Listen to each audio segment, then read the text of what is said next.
Now, what job we call as profession?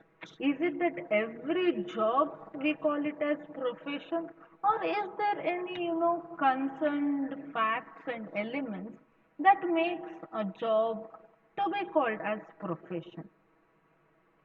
Now here the basic question is itself whether management is a profession or not.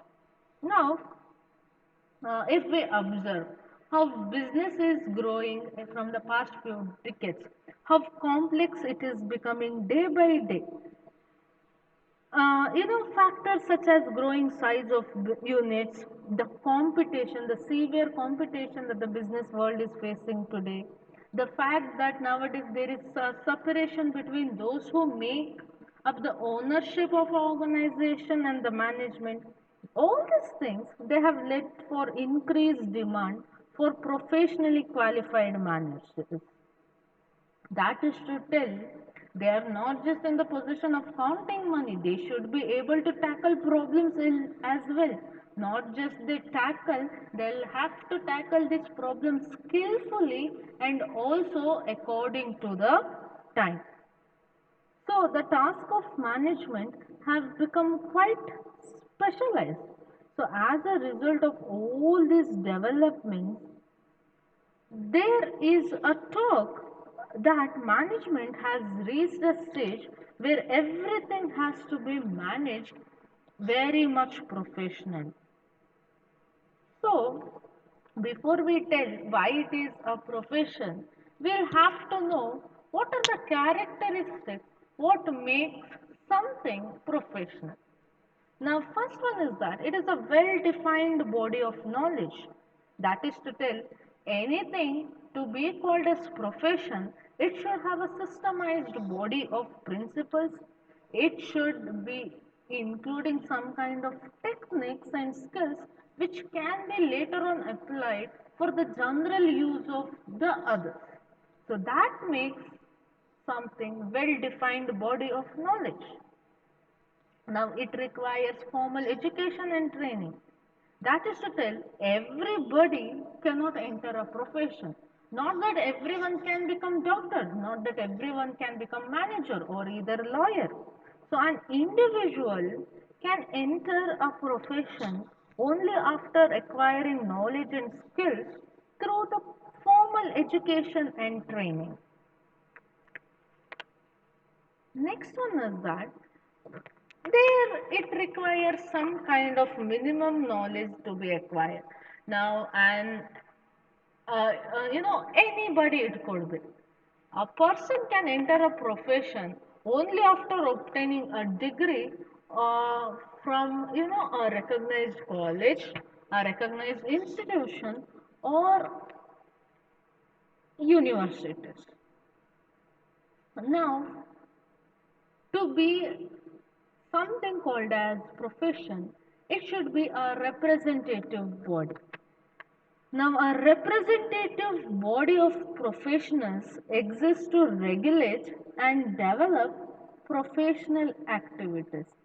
Now, it tries to regulate, the entry of people into the profession. That is to tell, take an example of students who are getting admitted to the profession of being a doctor. Now, every year there is a limit as to how many people shall be awarded with this degree. That is where it tries to regulate the entry of people into profession. Now, second thing is that it conducts the examination from time to time. It issues the certificate of practice. You might have seen in the wall of clinics of the doctors, they would have put their certificate of practice. And also it carries out research and development, liaison work, and all other related work which are aimed at developing work. So this is something what makes a job professional. The next is that it has this quality that it speaks about service above self. Now there is a management person who is called as Edgar Shen. Okay, I spell his name. It is Edgar. It is Edgar Shen Schein. Two different words, Edgar Schein. He tells that a profession must be committed to the service that it does. And success in work should be more important than the financial rewards or the political gain that they want to achieve. So, service to society should be the ultimate motto of those who belong to a profession. And finally, it has some kind of ethical code of conduct for itself. So, a strict code of conduct definitely exists in every profession. If you see doctors or being lawyer, they would have certain code of conduct. They're supposed to do their jobs within the limit that has been specified. So members of professions, they are expected to follow the code sincerely and also very much honestly.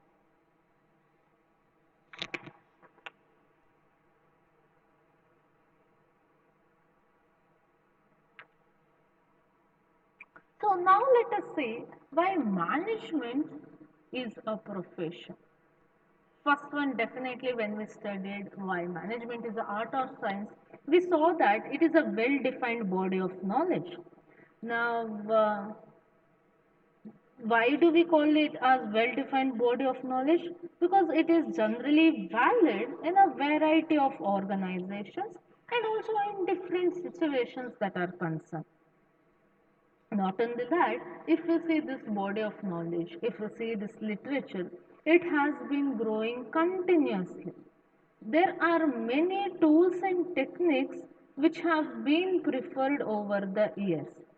Now, research and consultancy firms uh, are also there, which helps managerial thinking and practice. So, all these things, they produce a lot of data which are aimed at improving the decision making of the manager. So that is where we can call, yes, those who are in practicing this management or those who are in this profession where we call them as they belong to a group of management, they are recognized as somebody who is having a profession. Next one is definitely the formal education and training. You can take your own example. You are getting a formal education, and in a way, theoretically, maybe with the restricted constraints, even you people are being trained how to be a manager. Possibly, you are being said as to what are the possible things that you would be seeing when you would be one, that you'll have to take risk, that how things would be changing. Now, acquiring management education through training nowadays is possible. So, a number of training institutions is definitely being set up in recent years. So, to turn out, a good, what we can tell, crop of managers throughout the globe. So earlier there used to be a saying that said managers are born and not made. But today it stands very much depreciated. Not only that, even those who offer jobs, these business houses, they also prefer that only, yes, there can be people who can have very good skills without the formal education. But nowadays, only those people who have formal education and training, they are being accepted for filling the vacancies in the business world. Next one is, it is a representative body. Now, as the thing stands today, as it can be seen today, there is no organization or body of professionals whose membership is essential to become a manager. Now, there is no organization whose authority is recognized as final. That is to tell, in case of lawyers, it is necessary to become a member of Bar Council of India. whereas in case of doctor, it is the Medical Council of India. However, such entry requirements do not exist in the field of management. Now, in fact, the entry into the field of management is neither regulated also. And also, there is no minimum qualification as so far been laid down for managers. That is to tell, yes, when you take somebody as a manager, you see to it they have some certain formal education that they have got through that. But what if you yourself be an entrepreneur? As if, what if you are giving jobs to somebody else?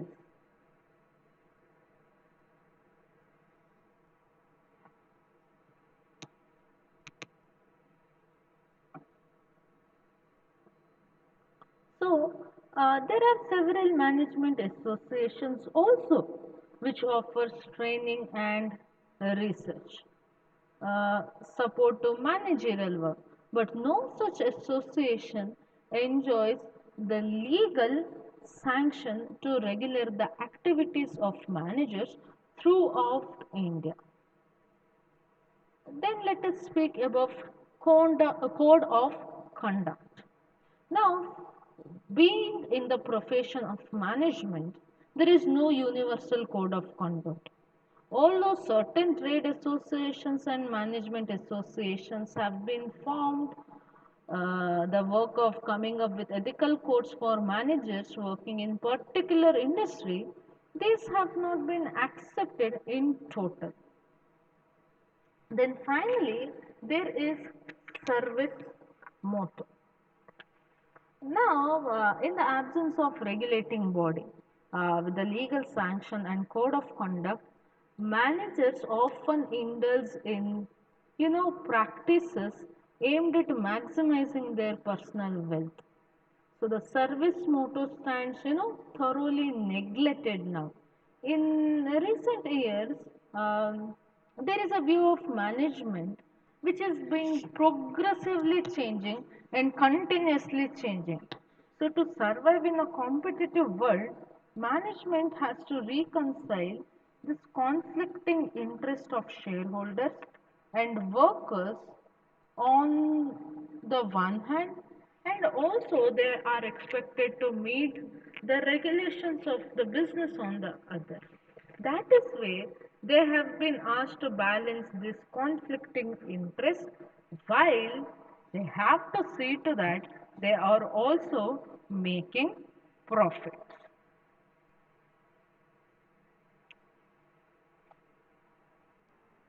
So let us now see how there has been professionalization of management. So what we can say is that definitely these managers or this position of being in a management, it might not have been recognized as profession like that of doctors or lawyers. But definitely it is moving towards this direction of being a profession. Now, in recent years, we have seen, things like separation of ownership from management, government regulations that are being put forward towards the business activities, or, the proliferation of management institutes, or there is a very much growth in terms of trade unions. All this have led for increased professionalization of management in recent years. So increased professionalization implies, that there is some kind of license that is to be acquired. You are supposed to get formal education and degrees. You are supposed to follow regulatory codes and so on. But there is also this, that writers of management like Peter Drucker, they believe that there should be no any kind of statutory control when it comes for managers. They should only be known by the performance that they do rather by their degree. So I quote Drucker, no greater damage could be done to economy and society than to attempt to professionalize management by licensing managers or by limiting access to management to people with special academic degree. So Drucker's view is that, you know, this quality of management, it comes naturally. uh, the skills that are necessary in an individual, they can be developed, but until you have some kind of basic skills that is necessary, definitely just by giving formal education you cannot be made as a manager.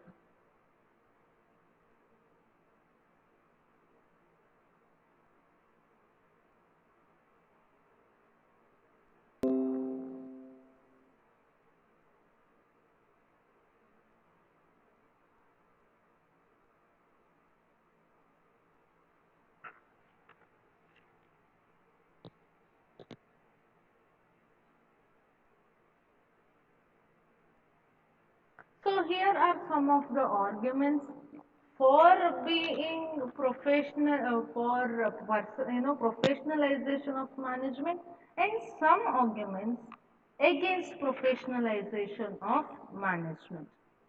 First argument for professionalization of management is it improves knowledge that is necessary in a very systematic manner. That is to tell, earlier it was all trial and error method or hit or miss kind of managers. Now that kind of management is done because the competition is so severe that you are supposed to do right things as soon as possible or at the first time itself. So managing people has also become very much complex these days. The business environment has also become, very turbulent and competitive. So to face these challenges, we need managers with minimum educational qualification and experience. So we need trained and educated managers, definitely in place of who has to be taken then trained or simply untrained people. Because today's business is like that, their affairs are very much large scale in nature, very much turbulent, very much complex in nature. Second one is that argument for professionalization of management is it improves professional status and prestige. That is to tell, when something is recognized as profession, definitely it improves the market standing of those people who are into this profession. So, and definitely because of this, they would be more committed to service rather than just earning profit. So, any misgivings on this matter can also be stand clarified automatically.